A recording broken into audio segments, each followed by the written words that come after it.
Hello YouTube, Samuel here. Thanks for tuning in today. Today we're going to talk about Popstar. Never stop, never stopping.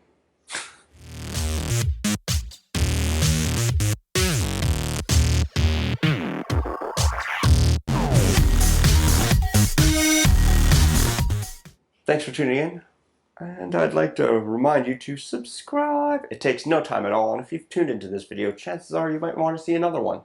That's how you make it happen. Anyways, Popstar, never stop, never stopping. This film is a film I wanted to love. I saw the preview and I laughed and I wanted to love this film. And like a lot of comedies, I feel as though comedies are hit and miss. They're either done well and they're well written and you will die watching them, or they fall short.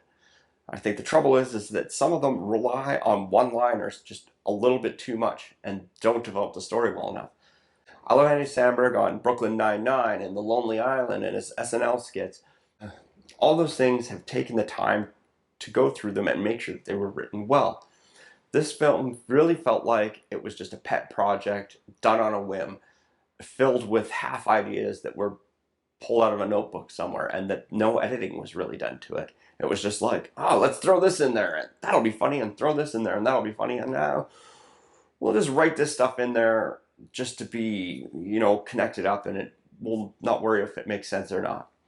I mean, we have characters that don't actually need to be in the film because their storyline doesn't do anything to the story. The manager, as an example, to the band, doesn't even have to be in the film. You could take his character out and it wouldn't matter at all. This film is as though it's a 5-minute Saturday Night Live skit that's gone on for 2 hours. There are funny moments in this film. The trouble is that those funny moments are encased in moments of lame, cheesy garbage. And it just is painful to watch. Now, it wouldn't be fair to completely shit on this movie. If I was to rate this movie, I'd say, it's right up there with toilet paper, because that's what I would like to do with this movie. Had they taken like a Pure Country approach to it.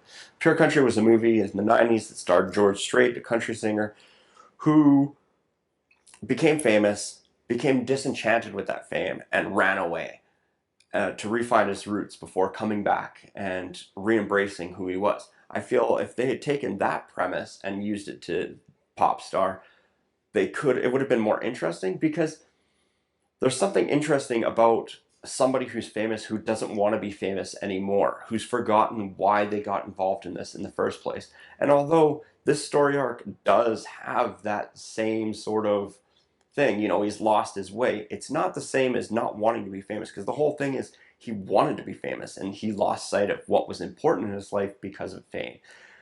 In a Pure Country sense, it would have been more interesting if Samberg's character had become famous and then just gotten tired of the yes men, got tired of the fans, got tired of everything, and just really wanted to reconnect with people that made him famous to begin with. I feel that would have been a more compelling and interesting show.